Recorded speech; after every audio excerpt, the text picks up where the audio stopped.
Okay, we are in fact going to get started again here at 3 o'clock, so please, if you're outside, come on in. Got a great presentation. Come on in. Join the fun. Max Kirby is going to talk about Web 3.0 and the death of the cookie. That's what he's going to talk about. We're going to get him started. I'm not cutting into his time. We'll give him his full time. So I'll continue to get people in here, but you are now live. Max, come on up and tell us all about it. After you. Oh, thank you. Go right ahead. Hate to see me fall. Thank you.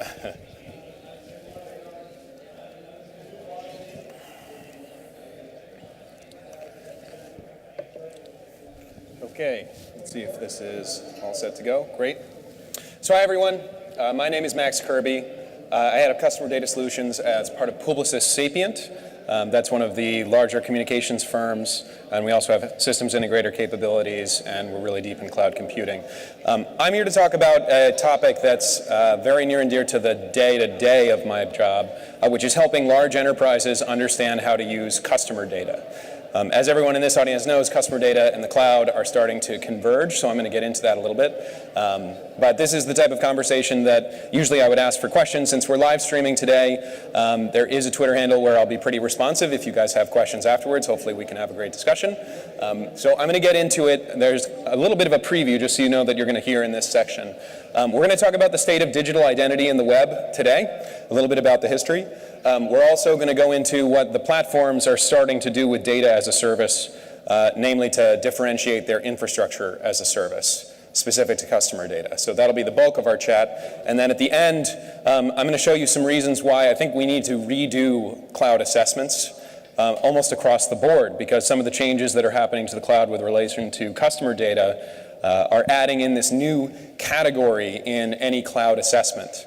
Usually it's speeds and feeds and security and et cetera. There's also now audience intelligence as part of the decision, which is a new thing, right? So we'll go through it. I'm going to talk a little bit about what this means for us as individuals, people with actual digital identities, and then we'll sum up at the end with some predictions and convictions, okay? All right, guys, let's get into it. So anyone recognize this guy? So you might. His name is Tim Berners-Lee. He is largely heralded as the founder of the internet. He wrote a paper in 1991 and put together what was, the World Wide Web protocol at that point in time, and the net as we know it was really born. If you don't know, what Tim Berners-Lee did back then, it was pretty interesting. You should look up his paper, even though it is 20 years old. There's a lot of insights that you can still get from it for how the internet was originally thought of, frankly. What he's doing today is pretty interesting. So I know some of the viewers and the attendees today in person might be familiar with what he's doing. I see some nodding heads, but if you're not, I'm going to get back to it at the end, because the interesting thing is this founder of the net, as we know it, is now turning to a bigger problem that the net has created, germane to digital identity and really what we are and who we are in the digital realm. A brief history of the web, of that realm, right? In Web 1.0, this was, the Netscape era, the really just pure websites era. You couldn't really log in to any of the platforms. Then you could log into websites. We started to get into things like MySpace originally, and then Facebook, of course. Music preferences started to come into the play, right? The precursors of Spotify. Your location data started to come into play. Google Maps, originally MapQuest and other plays like that when it was first started up. And now we're getting into some very interesting things that are tracked on the web. Your behavior, right? And that's as a general term. Your facial features, your biometrics, things like your fingerprint, right? And then ultimately, citizenship and politics is what we're confronting right now, which is a whole different conversation, right? If you guys aren't aware, there's a lot of things happening in digital identity right now, and a lot of people looking into what digital identity is going to be. This is the stuff the World Economic Forum, the UN is looking in on this. There are specific initiatives coming out of Washington that are looking into this. Of course, there's things like data privacy and GDPR, which I'm sure you all have heard about, right? We're going to touch on all of those, but really the theme of why this is happening. Because Web 3.0 means something completely different in a lot of ways than what we've really just scratched the surface of with the internet. And cloud computing is going to play a role here, right? So a couple things about the original web that are still true for most web properties today. Originally, the web was really created out of 2 or 3 technologies. The first was the cookie, right? The second was the URL, Universal Resource Locator, right? And the last is the database. I don't have to talk to this audience today about what's happening to the database because of cloud computing, but it's interesting to know that these other 2 pieces of technology are also being shifted, right? The cookie is the first to come under fire here. And that's because of a couple reasons. Cookies really haven't been good trackers of behavior, for one, so there's a pull to change it. There's also legislation changing this, because the cookie has been largely redefined as personal data, according to GDPR and some of the laws that are coming out in California, some of the things that are being talked about in Washington today. So that's now, it's not like PII used to be, right? That's now personal data, okay? So there's a couple bit of reasons. There's the pull, and then there's the push on this issue as well, both from a legislative and from a consolidation perspective, from a competition perspective. The next that's going to come under fire, and they're already starting to talk about this, is the URL. The best way I can explain what's going to change with the URL is with a day-to-day scenario. Let's say that you were pressing on an ad, tapping on an ad on Instagram, right? It used to be that ad would send you to a browser. It would boot up Chrome or Firefox or whatever. Try that today. It actually doesn't send you to a browser and a URL. It loads a side browser in Instagram, okay? What they're doing is they're encapsulating all of that behavior behind something that they can track. There's an interoperability conversation happening here, and the large platforms that have largely made their business off of knowing you are starting to lock in that behavior as much as they can. That's their differentiator. That's their special stuff, right? So the URL really is coming under question as to, are we going to have universal resource locators, right? If everything is going through apps, why not just have application IDs and the hierarchy of the app as such? Okay? And then the last is cloud is changing how the database works, of course, right? Largely de-siloing data. The state of data today is there are about 3 devices for every person in North America. I have 2 phones in my pocket, right? I'm sure you guys do. We give off every day, as people in North America, 12 gigabytes of personal data. Every day, every person. Outside the US, it can be bigger or smaller, by the way. People in Asia, much more, going up to 20. Right? People in developing areas, less. But 12 gigabytes per person per day is just an immense amount of information that's now becoming signal that is on the web. Now, getting to that signal is not necessarily obvious, as anyone in marketing technology will tell you. But the systems that we have that built Web 1.0 are starting to come under fire for legislative, competitive, consolidation reasons, even just performant reasons. Right? And there's also so much data flowing through them every day that something's going to come to a head here. Right? There's going to be a shift. There's going to be a change. So let's talk about what that really is. This is me. So now you guys know how old I am. This is actually what you can go to Google and see what they know about you and what interests they have you flagged for as someone who they want to advertise and offer to advertisers. There's a lot more that Google knows, right? A lot more that Facebook knows than you might think. For those of you who are following this space, the amount of information out there, just from knowing your friends and relationships, or just from knowing your location and your purchase history, right? Things that Amazon and Google and Facebook and the large platforms know, it's immense. This is what happens if you pull up the tracker for Google Maps, right? How much information could you impute about me, right? From where I've been, there's a lot that you could get down to. So we don't yet have a universal ID across all platforms. And we don't yet have this under our control. I might have access to this data. I might be able to shape my digital identity, but I don't own it. And neither do you. Your digital identity is not actually yours. I want you to think about that, right? When we think of things like GDPR, that kind of gut feeling that you get where it's like, it's my identity, you can understand why people like Max Schrems are pushing forward on this. If you haven't heard of Max Schrems, his organization, None of Your Business, is really taking people to task on GDPR. And he's been a data privacy advocate for years. So this isn't a new idea that we have to figure this out, but when you consider the amount of information that's out there and the amount to which digital is in our day-to-day lives and how much cloud is enabling that today, it's not immediately obvious what we do, right? Now I'm going to talk about what some people are doing, okay? But I don't think there is yet a total solution to this problem. It's a very emergent space. So I'm hoping to share with you a couple concrete examples of what's going on today, and that'll be the bulk of the rest of the presentation. But I'm going to start with a couple things to prime you. About 60% of the web the traffic in general is now on apps, right? I told you how mobile web and web is starting to come down. Apps are starting to go up. It's actually starting to reflect in the time spent in apps. And remember, these apps are walling you off, right? So 60%.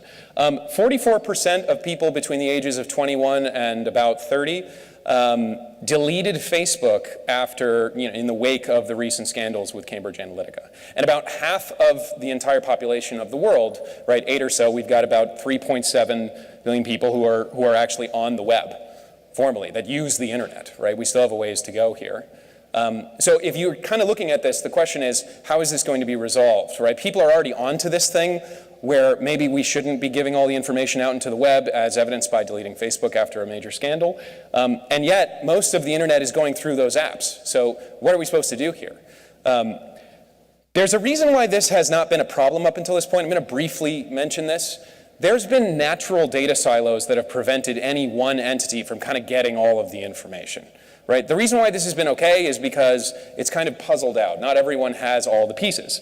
But cloud, as you guys know, right, is starting to de-silo data sets on a massive scale. And so these silos are not necessarily going to be durable. Right? Indeed, there are already folks that are starting to match first, second, and third-party data. It's a very competitive thing to do. I'll show you an example. But beforehand, this is actually an app that's available in China right now. This app will be mandatory in China in 2020. This is a citizen score, citizen ID. Right? An example of a government having the ability to de-silo all this data and match it forward, and then actually mandate that you engage with this. If you're not familiar with this, you should look it up. There are things here. I lived for a number of years in China. I have a profile on this. There are things here that show how much you are aligned with the party, right? How much you're vocal about that. If you do things like tweet criticizing statements against the government, your citizen score goes down. And that citizen score can sometimes determine how long you stand in line at the DMV, but also if you're allowed to leave the country.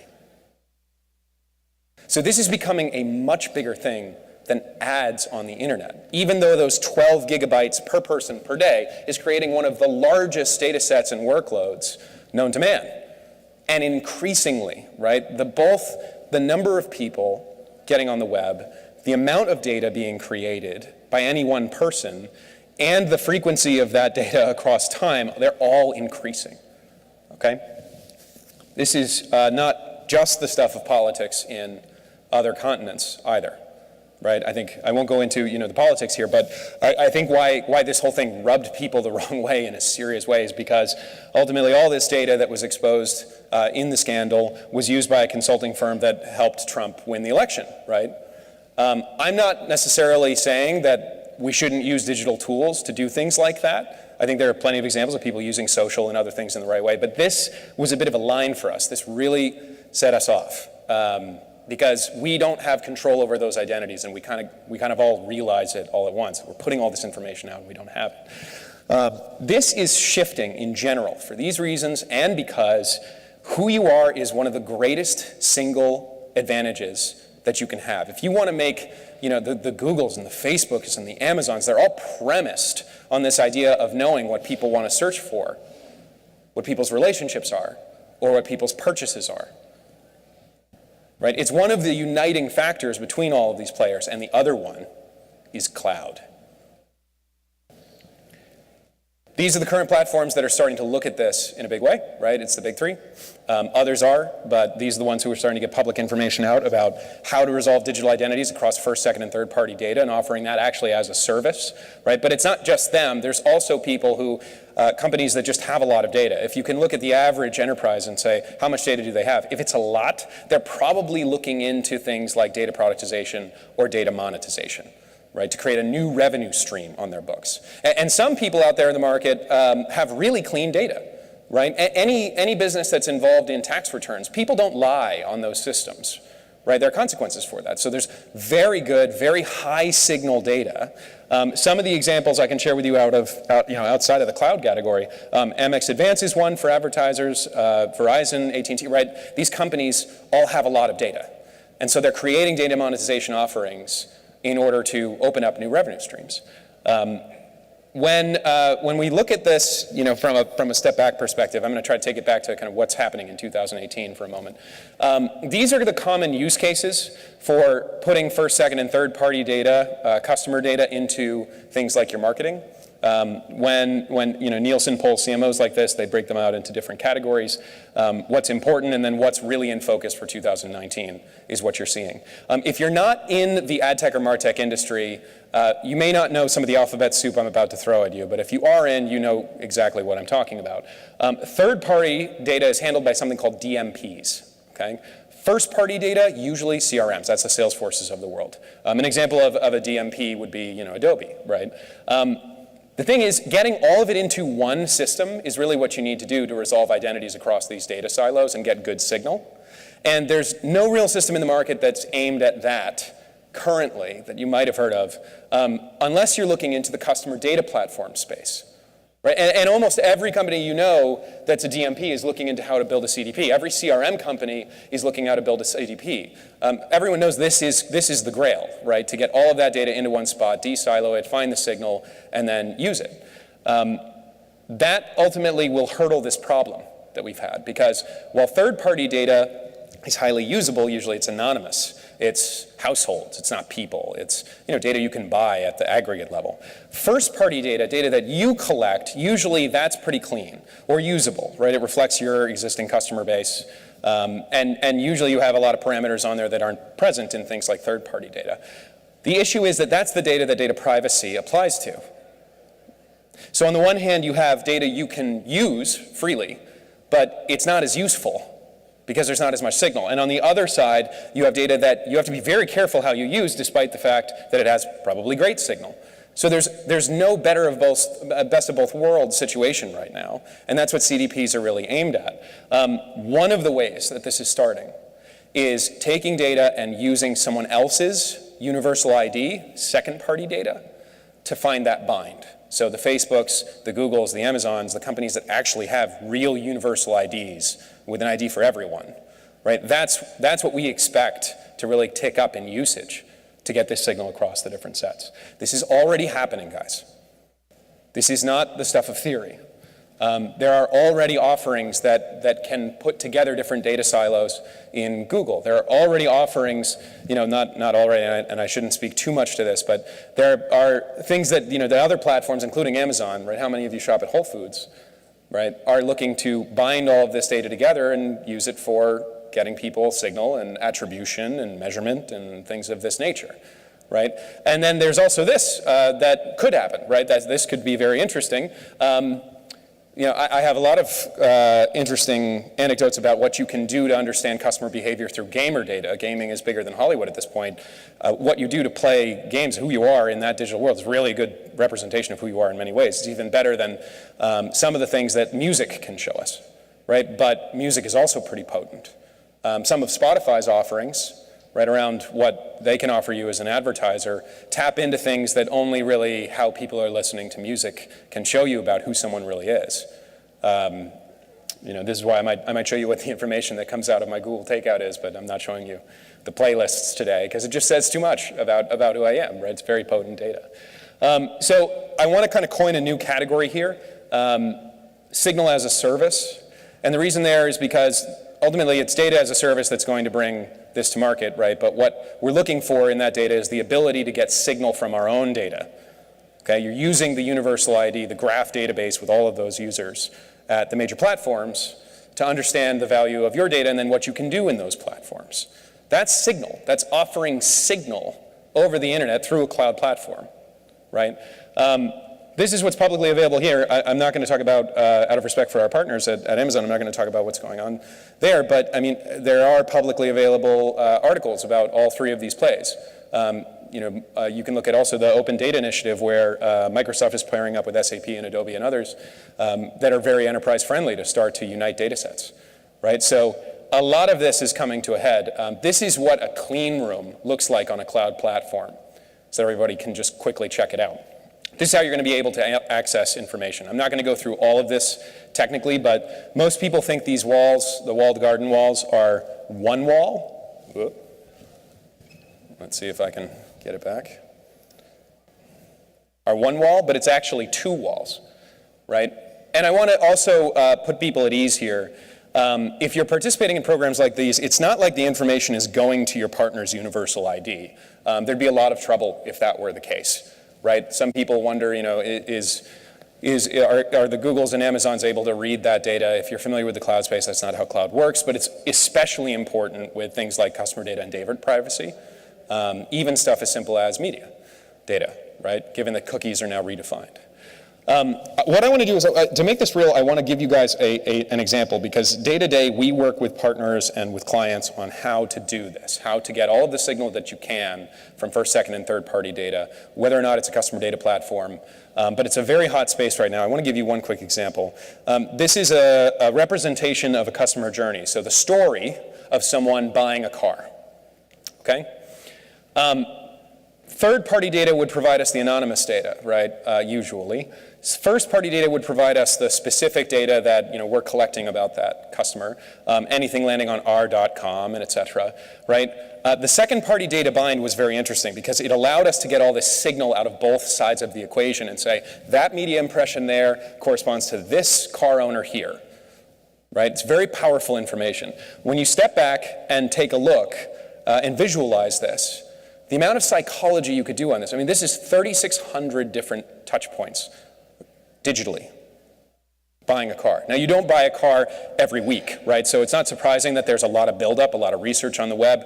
You're looking at AutoTrader, you're looking at cars.com, you're actually going to the .com of different brands that you're interested in. The interesting thing is that ultimately you got to get to a test drive before you buy a car, right? So what we did was find the signal that would make a difference. And we used it to answer a couple questions. Okay, once we had the data in one spot, the first thing that you want to ask is, what actions actually predict purchase? Right? What is making people come to the lots and buy a car? If we can identify that, that's very useful. Where can we detect demand? Right? Where are the high propensity buyers across all the clicks in the internet? Can we localize that data? And we did, using location third-party data to get a sense of that, right? Are our tactics and touch points actually working, right? What is contributing to someone getting closer to buying a car? And then lastly, ultimately, what does this mean for our product, right? Which is the nth state of this is our product actually something that's meeting demand, right? Or can we detect that there are features or things or reasons why we're losing battles, and et cetera? This is where a little bit of the machine learning came in. And I'll hesitate to say that. I really want to say applied statistics. It was some logistical regression, but then we put also a Gini impurity test at the end of this, to be able to look at things like propensity to buy, lifetime value of the customer. Turns out against, I'll go back one slide, turns out against all of this, right, machines are actually much better at looking at every user. We could go through every user and qualitatively think about the psychology of the car, and we did for some. But when you have this much data, you've got to find a way for it to scale. So this is where the machine learning really came in. The most interesting thing, if you can quantify demand as a marketing person, you sit there and you go, all right, let's personalize the email. Let's make sure that we're targeting them with the exact message that we want them to have at the right time. Let's make sure every time they come back to our site, we know that they're coming back. They're not just treated as a new person looking at a car, to kind of stay with that user over time. That's what is immediately available for the marketing side. Oh, we skipped ahead here. The first thing that you should do if you can forecast demand reliably is not really the marketing stuff. You should think about how to affect supply, right? If you can get one of the curves pretty good and know which cars people are looking to buy, when, at which dealerships, the next thing you should ask is, are those cars on the lot? You could market perfectly at that person trying to buy a car throughout the entire journey. But if that car is not on the lot to be test driven, we know intuitively that that's not going to net us a conversion. So this is one of the early examples. It's one of the first projects we ever did with a method like this. And the interesting thing was advertising data and marketing data and things that we think are, that's just ads, that's just ad tech, that's just MarTech. They actually became much more than that, right? They became signal for us to be able to make different kinds of business decisions. And if you can quantify and understand things like demand, there's a lot more that you can do with your business than just send a better email, although we did send better emails, right? And we did get better results from our marketing, and we did have to spend less to get the same return, and we did find ways of measuring the effect of that better. But it goes beyond the world of ads. And it's only enabled because we have cloud platforms that are chugging through all of this data. We had to get the CRM data up into the cloud. We had to get the mobile app, the Start My Car remotely apps that people are releasing this day, all that data up into the cloud. We had to get everything from the .com systems, sure, the ad tech, MarTech stack, of course, but it all had to be put into the cloud to make this insight come out to say, clicks on the internet are now informing what color cars are coming out of the factories. I don't really think we as a culture necessarily know what cloud is for all the way through, right? It's kind of like if you could predict thinking about the cell phone after the recent discovery of electricity. It's like, no, you didn't, right? I think it's still that type of era for cloud today where there's so many different needs and use cases and things that we're looking at.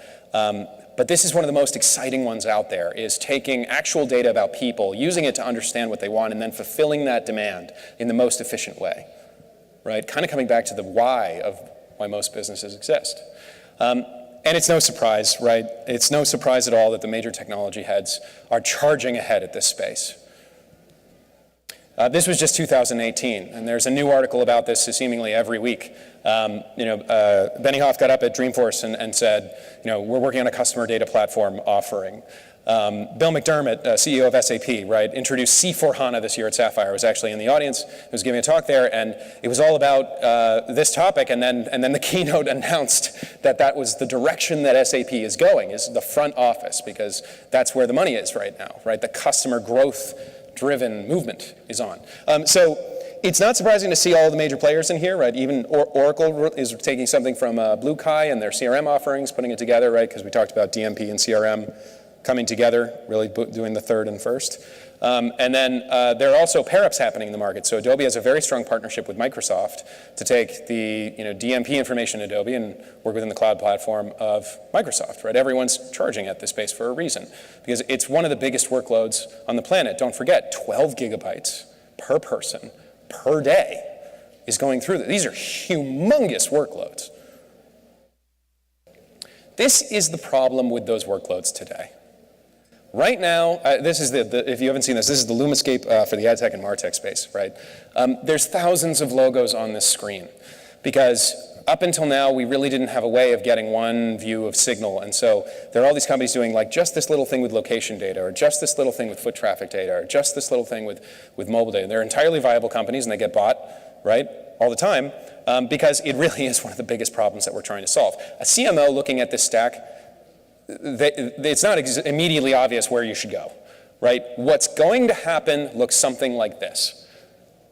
When the universal ID platform companies, who also happen to be the clouds, start to bring their incredibly clean graph databases of hundreds of thousands of users, millions of users, and making that available to enterprises to do better things with their customer data and find more signal, there's going to be a lot of inorganic growth. There's going to be a lot of consolidation. We're already starting to see it, right? And there's also going to be a lot of tech alliances that are coming to way here. And I don't think everyone is necessarily aware of this, so I want to share this out to the cloud community today because data as a service is heating up, right? Just like everything else in cloud.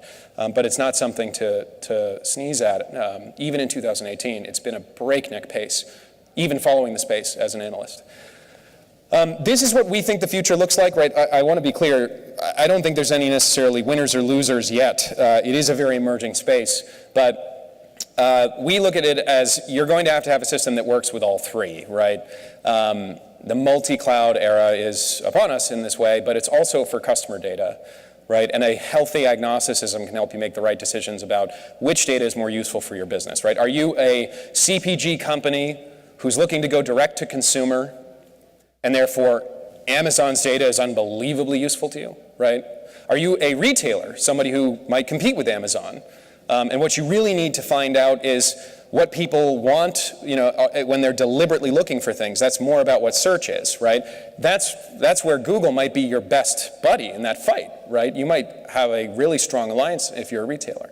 And then, some of the things that I think people are looking at Azure right now for, with regard to regulated data sets, right? There's a lot of traction of Azure across the board, but also in financial services. I think people are more comfortable looking at Microsoft as an enterprise-friendly company to work with those workloads. So it's not one size fits all, but there are decisions that you need to look at. And I think you need to choose which leg of the stool you explore or build first, even though the future is definitely not even a multi-cloud situation, a poly-cloud situation, many clouds working together to provide audience intelligence. A couple things if you want to make this tactically relevant, right? What should you be doing now? There are a couple things that you should be doing now. The first kind of step in figuring out how to look at cloud, second-party data, and the customer data platform era is to ask a couple questions, right? How much data do I have? Where is it? How privacy sensitive is it? How secure is it? What is the actual signal that we could get out of that data? What is the value that I could get by synthesizing that data with other data? So this is all part of a customer data audit. The next thing that you should be looking to do is establishing contracts with the major clouds that can handle this. Some are in market already, some are coming out, right? But I think that this is where you need to know the right questions to ask, right? Because if you can start getting a historical record of data sets like this, that represents real competitive advantage. Just as much as understanding the car buyer's demand gives you a competitive advantage against other people who are trying to sell them cars, right? It's essential. It's really important. So we are pushing clients to look at that. The third thing is really do this in proofs, right? Start with what you can do. This is mostly because this is an emerging space. Whatever's available now, the roadmaps at these platform companies are super, super exciting, and they have way more that you might get into. So have those conversations directly with them, and get into a room where you can look at any one application and marry that against what it'll do for your business now, but also where the space is going, right? And then the last is we don't really have a cloud assessment tool yet for things like audience intelligence data as a service. But we know the clouds are starting to differentiate their infrastructure as a service with these. You can only get into Ads Data Hub, Google's offering around this, through Google Cloud, right? You can only get into some of the other data sets from the other clouds through their existing infrastructure as a service offering. And that's because they're as subject to data privacy as you are, and even more so, right? Try being Google, where countries change the laws in order to sue you, right? They have to wall off that data. And they're using cloud to do it and to make it as open as they can for people who are trying to get value out of their platforms, right? It's interesting because Google kind of built this advertising business that really defined the category, and now they're moving towards cloud and building up those offerings. AWS kind of is going the other direction, right? You guys have all seen Amazon Advertising, Amazon Marketing Cloud that's coming in, Bezos' newest business, right? They started in the cloud space with AWS to find that category, and now they're moving over to ads. So it's exciting to see what the different use cases and applications might be, but it's not immediately obvious. You need to go and have these conversations really hand on hand or bring in a partner to do it. So these four are kind of how to prepare, and we should be looking at doing this now. These are things that it will pay off to have done in the future, before everyone got ahead of this thing. Especially if you're looking at clouds today, I think it's critical to start adding a category in those assessments, right? Some of the CMOs we serve are actually engaging us to do cloud assessments to complement or regardless of the CIO's cloud assessment or the CTO's cloud assessment, to say, hey, my needs as a marketer need to be represented here. You're thinking about feed, speed, security, storage, compute, all of those things, which are important. But usually CMOs don't care about cloud, they care about data. Now that the data is in the cloud and that's a blended conversation, the best organizations I've been seeing and having the pleasure with which to work are making this a conjoined conversation. The CIO and the CMO working hand in hand. Where the data lives on the CIO side, privacy, compliance, and et cetera, and primary buyer of cloud, right?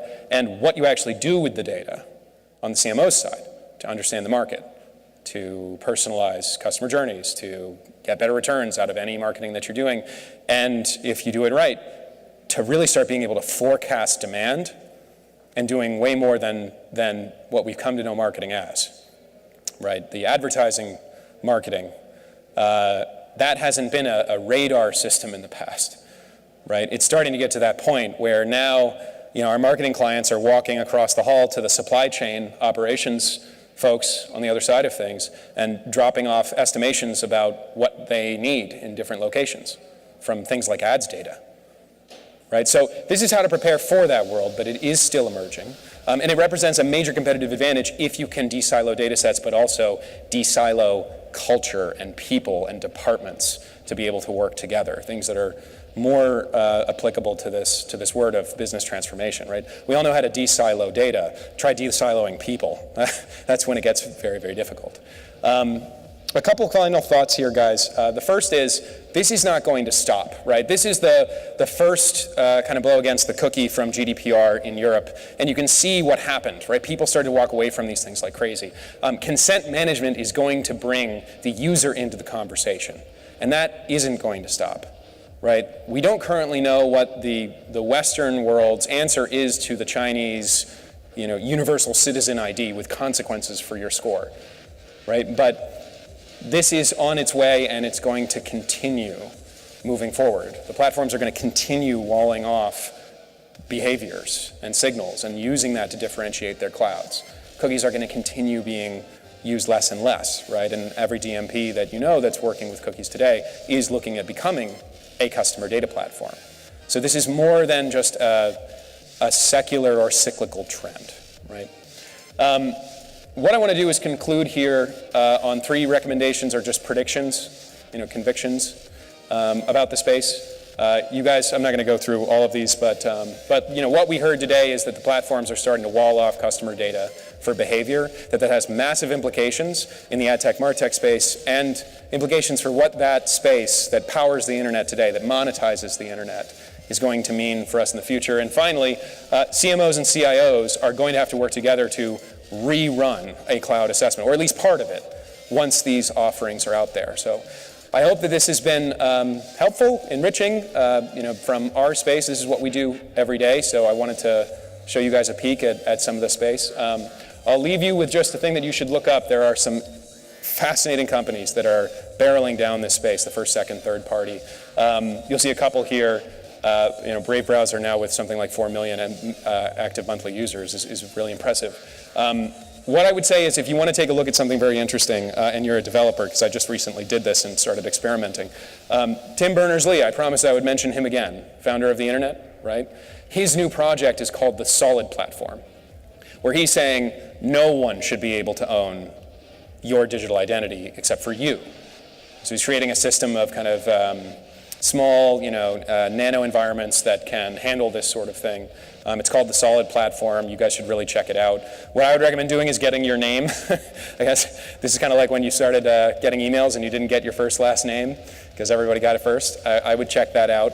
And I would look into some of these other companies who are monetizing data, personal data, giving you control over your digital identity. Things like patient data and medical device interoperability are being in the conversation at this point. And the clouds are also moving very much to help figure out what this means, both for us as technologists and for society at large. What we want is our digital identity back. We want it to be yours, right? And I think that's where the space is going to go, and that's probably the best thing I can share with you today. If you have any questions, I don't know if we have time to take them. Oh, we do? Okay. But if you're watching the live stream, you can feel free to contact me via the tweet. I'm pretty responsive on that stuff. If anyone has any questions, just go right ahead, I guess. I mean, how are we handling them? Yeah. Let me see if they'll turn me on. I have to get away from the speakers or else there's feedback. So I was going to say, everyone who's watching, I think he provided a lot of different ways to contact him, because I'm sure you will have questions. For those who are here, are there any questions? We have time. I think we're probably. So when will the cookie actually die? That's my question. Not tomorrow, and not soon, but soon. Is there not next year? Those systems are still going to exist, but it's coming. there's an imperative, that you're outlining here, knowing that the world is full of laggards, not to name any names. How strong is this imperative going to be to kill the laggards so that, in fact, there is this sort of transition to this world that you're describing? Well, most of the web is still using Web 1.0 and Web 2.0. Yes. Most are 2.0. So this isn't going to be a rip and replace sort of thing, but I think once it starts, being a laggard in that situation is going to confront people with a lot of quick decisions to make, and you want to make these decisions deliberately. And how strongly do you feel that the United States, for example, might have a tendency to gravitate towards what's happening in China? My fear is very real, and it sounds like yours might be as well. I think I'll give you a balanced perspective on it, right? These things definitely make the creepy factor hit. Yeah. But at the same time, I think there's benefits to making things like the U.S. government move faster because of technology, and digital identity is necessary for that. Yes. So we're going to have to hit it. What I would say is I'm not sure if it is going to be the stuff of open source and no one's going to own it, or if there's going to be a basis and then countered by regulations. That's really what we're looking for right now. I'd direct the users to a really good 60 Minutes that just came out on Sunday, where they actually just talked about this issue and how different countries are going to have to confront it. But in the case of GDPR, which is tangentially related, the U.S. is definitely not. Yeah, Europe is leading. We need to follow their lead on this. I think GDPR is very, very healthy. I think that the fact that California is looking into a GDPR light is a good thing. And there are Senate hearings in Washington not 4 weeks ago about this. So I think we will have something like a GDPR that'll work for the U.S. market. I mean, and the same thing, it was that movie that was made a few years ago, not that I live my life in movies, but in The Big Short, where the Brad Pitt character said that he hated banking.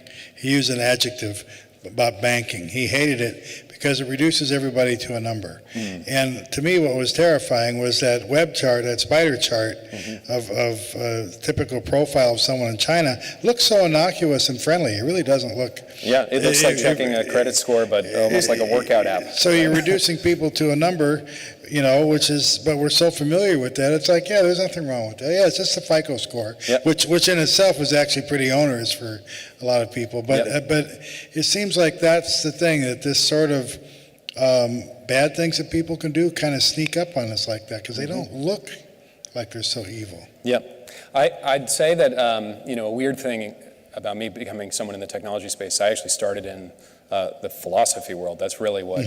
So this is kind of becoming a blended topic about how do we approach this. I'd say what we really need to do is start looking at principles, right? Because everyone wants to be able to use the internet and technology to improve things. That shouldn't stop, right? For that, we need digital identities and a way to use them.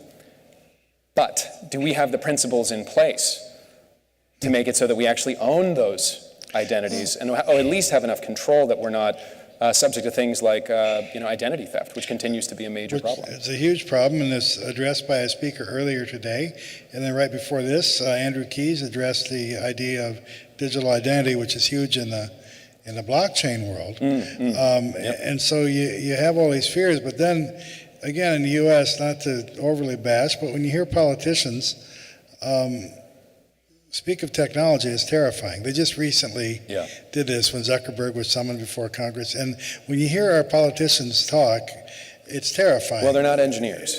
Right? Well, okay, so and I think, I'm not an engineer either. So but my point is, I think we need those. Right? Yeah. My point is, I think that as the government starts to adopt digital, you're going to need people with that skill set, maybe even in primary political positions. But I guess I could argue actually against my own point, which is you don't need to be an engineer to have principles. Right.